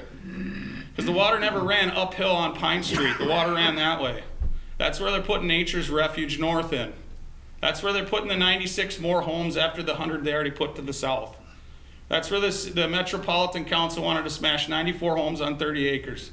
They completely wiped out those wetlands though, so I'm questioning how they could legally do that. How can you legally say these are protected wetlands, you can build around them, and instead they just bulldoze the whole thing, and then they scoop out all the dirt for that, and then build it up behind her house? I'm a licensed plumber. This is totally illegal. I got you guys all over the place. All I'm asking you to do, lower the Andall pipe and increase it in size. Lower the 4th Avenue pipe. Straighten out 12 to get it draining south, because I know that whole floodplain's gonna fill up. As far as Catherine and her issues with hauling the dirt, I don't know what you're gonna do there. I don't think M&I is on the hook for it, but all this relates. Chris, if I could, Mike, or Mr. President? Yeah. Mike, sorry. Okay. That is your name. That is his name. Part of the impetus for this update was that we are meeting with the city of Lino and the Columbus on the 17th to discuss potential, at least with Lino, potential future alignments of the ditch that branch 4 that Stowe has pointed out. And because they're looking for guidance on how to guide the development in the future. We're of the general opinion that it's project driven and project need driven. Though we have some maintenance that's not noted on the chart is that branch is scheduled to be cleaned at that 120-degree bend this winter once their side operations are ceased. Why don't we turn it back south like it used to go and have it drain, and then we'd increase the flow that much better. Knowing that Columbus is in the future gonna build that whole area on the top right corner of your map where the John Deere dealership and everything else is. All that water should have gone across Lake Drive. Instead, it's coming uphill towards my place. The ditch very well may end up in that alignment at the time of development. Mr. President, thank you, Tom. That's one of the important points out here is that as the development comes about and the plans become more firm as to what they're actually going to do, it's at that time sometimes the drainage ditches are adjusted to fit the development. And we've done this over in Lino Lakes and near 35W with 75 and 55, and that's the time it happens. And Well, so what you're asking for is a possibility. I'm just not certain this is the time yet. We're just beginning, as Tom is saying, and you're pointing out the meetings tonight, to start to take a look at how to adjust the drainage correctly. And I think it's an important point that you point out also is that down here at the air park on your location number 3 portion of it, that 60-inch pipe is going to have to be bigger to take care of what's coming on the upstream. You know, we have this kind of hourglass in there, where under air park it's smaller. But you know, if you go down if you actually do a field survey there where the prison is and where that location 3 cuts across, from the road down into that, you got over 15 feet of elevation. So from that point there up to location 3 where it crosses, between location 13 and 12 where it crosses 4th Avenue, you've got what, a half a mile? You got 15 feet of elevation, guys. So it's not about, oh, there's no way to get the water out of here, there's nothing we can do. What ends up happening right now is when we had, like in the spring, we had millions and millions of gallons sitting on the sod farms. They were half underwater. They're gonna build all that up, and all that water's gonna sit. The other thing is, you guys have done some stuff to get the drainage going, but all you did was basically dry out Columbus. You dried out Ryback's property, you dried out Wagaman's property, you've dried out everybody else's property, and as soon as it hits the old Andal Street pipe, that I know the Rivards and the Rybacks, or the Rivards and the Rabines complained about it since the 80s when they put in the Arena Acres development there. They said it was too high from that point on. I got pictures of cows used to be out there. The other thing that was ridiculous is the first time I met you guys, Terrence Chaston Davis came out with the DNR and somebody from the city of Lino, and that's how I was introduced to this whole nightmare. In one of the areas that he said I was grading out in my property, he said, hey, this is cattails. You can't do this, it's cattails. And I said, well, wait a minute, there's a weir pond here. They put in a weir pond before my big pond on the corner. And if you zoom in, you can see the little weir pond. But one of the areas that I leveled out and was trying to build up and actually cut a ditch to get water from moving around on my property into the drainage, he said, hey, this is a wetlands. You're screwing up the wetlands because there's cattails growing here. The problem is there's a street lamp out there, and if you dig down, there's 9 to 11 inches of class 5 built up in there. Because in the 80s, the city approved to park 121 cars there for the outdoor BMX track. But now it's a wetlands. There's a street lamp out there. Now I've continued to fill it in because screw them, take me to court. I can show anybody this map that's got even a kindergarten. You draw straight lines for the yellow one, straight line for the pink one. How come the light blue, when it gets to this yellow, does this thing when you can clearly see in an aerial photo there's a ditch there and it used to flow straight south? Oh, I know, because you guys have been letting the sod farmers get away with murder. And now they're ready to cash out and build it all up. That's fine. In the meantime, I'm still flooded out uphill. Why am I underwater when I'm uphill? But I'm glad we're doing rain gardens at churches and buying, mulch. I do have one question for you, because I heard you say that you told the city of Lino Lakes that they could lower Andal. They weren't interested in. Well, no, it was just a, like we did in Moundsville on I can't remember the street that Marcy lives on. When they replaced that pipe, we suggested that they consider any possible future ASIC adjustments that they could, instead of having to tear the road up again. Do it once rather than twice. Right, but the ASIC in this area is settled, at least under your board order since 2022 that the ASIC is established and there's no real basis right now to change that unless someone petitions to have it changed. No, because I came down here and complained on the Pine Street pipe when you lowered it the first time.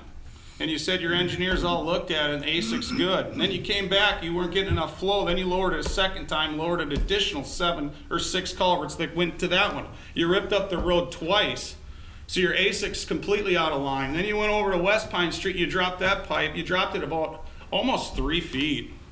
And then you guys went and said, hey, we don't need to pay any wetlands credits.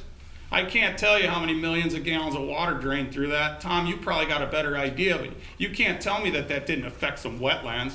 And that goes all the way to Carlos Avery. But the DNR's looking the other way because they're trying to get the water moving, and that's fine. We're going to have development. That's why I'm agreeing with Jess when she says, hey, I don't want to get involved with these rare earth plants and this and that and the other and stuff like that. But when you look at what they did with the wetlands behind her house, it's like, this is ridiculous. Everybody's talking out of both sides of their mouth. You can't bulldoze the whole wetlands that have critical plants in there. So we've heard this 3 times. All right, I'm trying to not freak out on you, but at the same time, the 2 pipes from logic standpoint, the Andal pipe needs to be lowered and increased in size. The 4th Avenue pipe needs to be lowered and increased in size. The next pipe downstream from there is the Sorensen pipe that you guys are going to be lowering and increasing in size anyway. Then when you get to location 12 at the farthest south point, turn it due south and run it into location 9 like it used to be. And there goes my problems. Thank you. Thank you. All right, we can go. Can I, There's that line, rain a guard really quick crap. comment? Sure. I do think one important takeaway from a lot of the frustrations is it's not a one location solution. I think this is it needs to be viewed through kind of a regional lens, and things are certainly gonna change drastically. I mean, all of the cities within the metropolitan service area are in the process now through 2027 of completing our Imagine 2050 plan, based on the Met Council's recommendations. And to Mr. Stowe's point, one thing that the Met Council is doing in this area is drastically changing the lowest possible density requirements.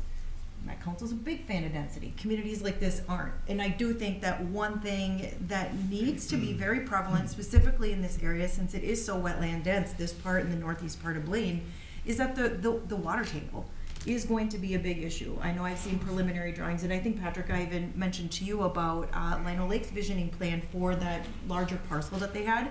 Looking at it and not being a drainage expert, I can only suggest that there's not enough stormwater storage alone. Like, there is a disconnect. I think so, that conversation about drainage, there is long-term frustrations with flooded properties, but I do think it's a regional thing. And I also want to be really careful that we're consistent, because we had the Robinson Group come in here and we all agreed on the spot to increase the size of their culvert. Yeah. So there can't be a willingness and a flexibility in one case and then not a willingness and flexibility in another. Now, I'm not an expert.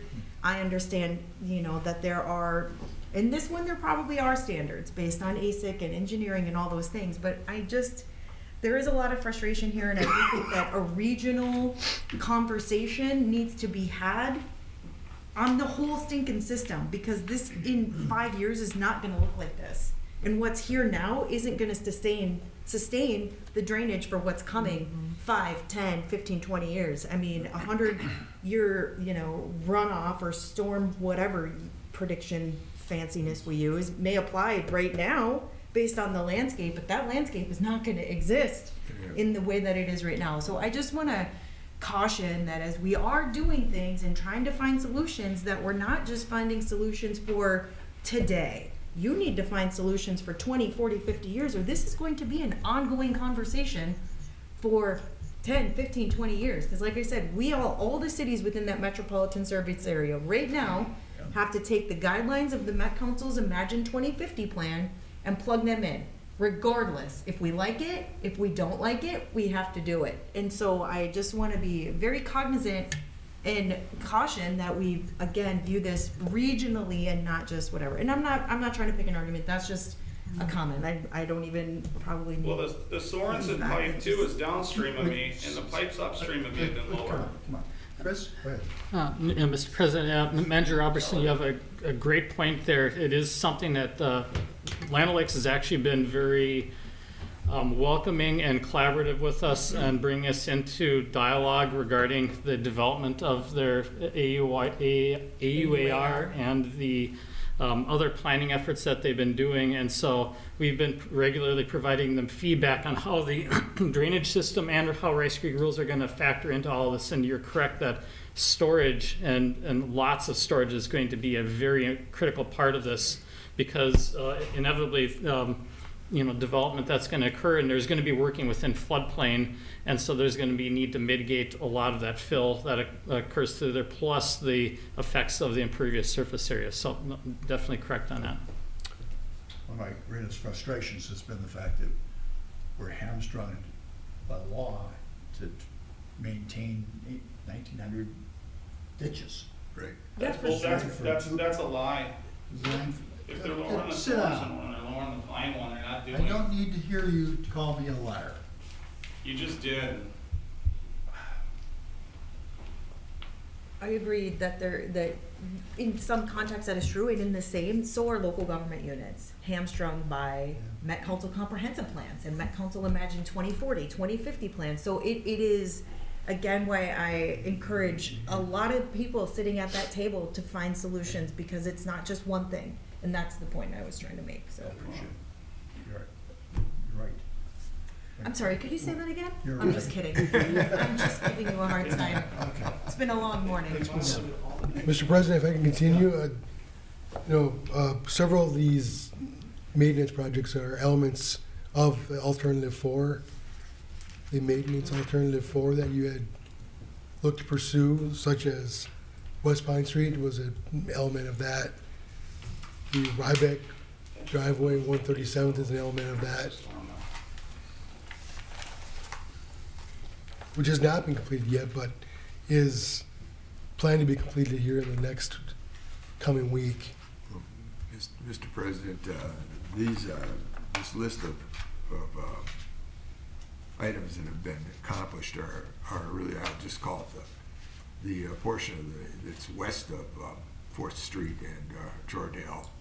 We haven't really gotten over to what they're talking about on the east side yet, and this list doesn't look at that inside of things yet. So I think there's more to be done, and as the cities sit down with the district, Lionel Lakes and Columbus, to determine what the regional factor is going to be there, as what we did with Hugo and Lionel Lakes over on 75 and 55, and then the adjustments can be made with the city stormwater and our 19th century ditches, which are, yeah. So I'm happy they've come and pointed these items out again, but the report that Inspector Schmidt's making, Manager Schmidt's making, is really about the west side of 4th Street. President Bradley? Mr. President, the work actually did include work that was east of 4th Street as well. So we have been addressing both sides of 4th Street. There are, again, items that are continue to need to be completed, and there are actually items that staff has completed that aren't even on the list, that weren't on the original conditions report. So it's something that's continually evolving, continuing to work through the whole system. So. Can I ask you guys if you could show up just to either one of these meetings to recommend that the Andal pipe and the 4th Avenue pipe get increased in size and lowered? You're already doing the 1900 things out the window when you lowered 7 culverts north of me, and you did the one on Pine Street twice, and you're doing the Sorensen one to the south of me. So that shows me that you're just parking water on my property. If you do them all, great. You did the ones north of me and the ones south of me, and you're not going to do mine? That's a huge problem. And then the ones on the West Pine Street, that's going to increase the floodplain immensely, because it's millions of gallons that go through that pipe down the drains. You've made your point. Okay, well, I've made this point for years. President Bradley, let's see, next item on the agenda is the district engineer updates and timeline. Chris, anything you want to comment on? Mr. President, I don't have anything specific, but can certainly address any questions. Any questions? I believe that takes us to November and December calendar. That's correct.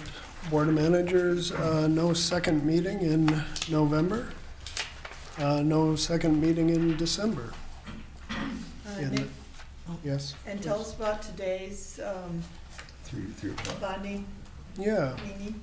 Yep. President Bradley, Board of Managers, today, as a reminder, is the bonding tour, the House bonding tour. It is at 3:30 on the north end of Hanson Park. The north end. Correct, by the iron enhanced sand filters, north end. It's, Okay. what is that? Yep. 7th, I Yep. believe, is the street. Yes, Mr. President, 7th Avenue, 7th Avenue, thank you. the trail. Do we have a presentation? We do. David will be giving a presentation. He has a number of large panels with images to speak about the project. Hanson Park, as you may know, is a similar project, creating storage on the landscape and existing project with the dam, et cetera. Jones Lake that we're seeking the bonding for is much larger project, similar in nature and what it will accomplish.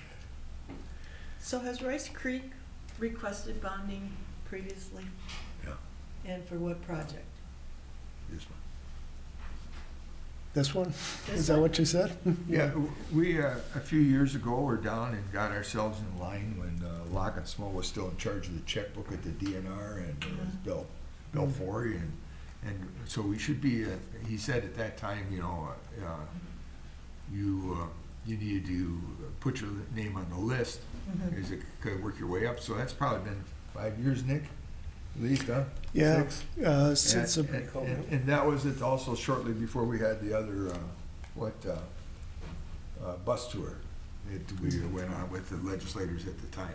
So And then so- we, So, Representative Fisher, who's on this committee, and we should see him this afternoon, I hope, is well aware of the situation, work on it, and although we've lost a couple of the senators that were on there, and Torgelson used to be the lead Republican on there. He's in leadership now and not in the water business, but if Heinzman is there, we can work with him from up in Brainerd. He's been the lead Republican on there. I don't know if Representative Hansen will be there today or not, but because he's getting to be the senior committee chairman, and I'm not sure which one he's on at the moment. then let me restate my question. Has Rice Creek requested bonding for another project and successfully gotten it? Have we ever done this before? Not that I know. No. Okay, No, all not right. that I know of. This is the only time we've gone to the state to ask them for direct Okay. money as, from the legislature, we're talking about. Yeah. Yeah, not, you know, otherwise it's been grant money through Bowser or the different facilities that offer that. And this has been noticed, I see, so all of us can be there. Okay. President Bradley? Yes. I was just note the Minnesota Watersheds pre-conference is noted on the agenda. They did create a packet, and we can print those if you'd like. I think we have them for, yep, both of you have it. Wonderful. Yep. Thank you. If I might, if there's no other questions on the calendar, I can, I just have actually a quick comment. I might have a conflict with the truth in taxation hearing that we have scheduled for the evenings. I have a board meeting that evening. So I will follow up to confirm that. I will kind of play it out here, see what's on that agenda in the next couple of weeks, if it's something imperative or not. So just a heads up on that. Okay. It's always been a very pro forma process Yeah, it's pretty, yeah. after all the work we've done, so. Just a Very, heads up. very important that the three of us show up, though. We might have 4, 5, you never know. President Bradley, moving on from there, administrator updates. Covered the Hanson Park item, covered the full packet for the Minnesota Watersheds Conference. I'll note Rice Creek's insurance providers remain the same for 2026. We have Medica Health Insurance, Health Equity, which is a company that administers the health savings account and the flexible spending accounts for district employees, and we have Delta Dental. Medical, not surprisingly, with Medica did go up, but it remains within the district's 2026 budget, and noting the previous discussion, we'll go from there. We did see a tariff surcharge on the purchasing of some monitoring supplies. We paid $32.72 in a tariff surcharge. Thought that was We buy some in Poland again. something rather interesting. And then, if the board would entertain, just a couple of thoughts on some of our communications about Anoka County Ditch 102232, if I might. For clarity, ASIC, as constructed, subsequently improved condition, that's our bread and butter. That is the definitive of what the district, Tom in particular, and the rest of the crew can do for maintenance. The culvert sizes are based on an engineer model and determine whether the ditch will leave the banks or exceed the banks of the ditch system, if it will overtop the road. That's part of, and we've checked in with our municipalities previously. They are comfortable with the standard.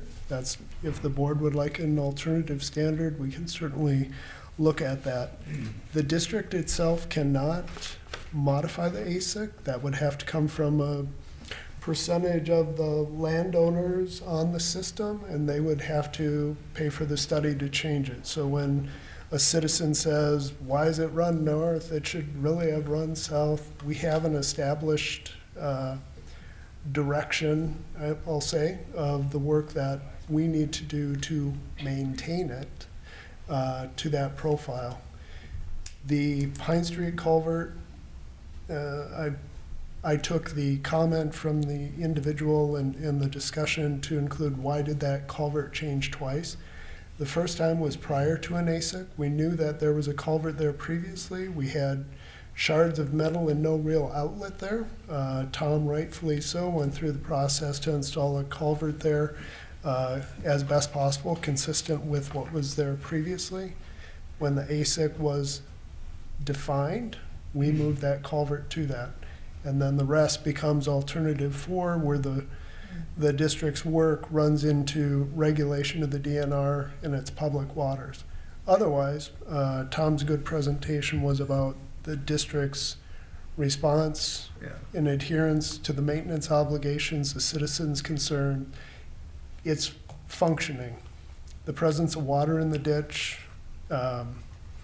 these types of things are not a sign of it not functioning, and maintenance is, as you know, something you just continually do, and we'll go out and address trees down or beaver dams and that sort of thing. Thank you.